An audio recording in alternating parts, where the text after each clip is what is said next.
আজকে সারা বাংলাদেশ থেকে গর্জন উঠেছে, সিংহের আওয়াজে আমরা জীবন দিব, কিন্তু আমার দেশের 1 ইঞ্চি মাটি কোনো হায়নাকে দেব না। আল্লাহ তাআলা আমাদেরকে এই শক্তি দান করুন।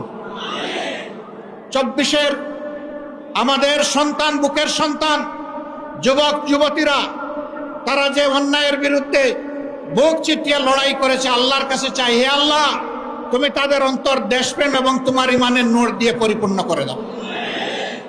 আর ও ধরনের জেনারেশন প্রজন্ম আমাদেরকে বারবার উপহার দাও। বাংলাদেশের মানুষের ফুলের বাগান তুমি ওই সমস্ত মানুষ দিয়ে পরিপূর্ণ করে দাও। আমরা একটা মানবিক বাংলাদেশ গড়তে চাই। এই বাংলাদেশের দায়িত্ব যুব সমাজের হাতে তুলে দিতে চাই। এই যুব সমাজই ভবিষ্যতের বাংলাদেশ। আপনারা সবাই দায়িত্ব তুলে দিতে রাজি আছেন?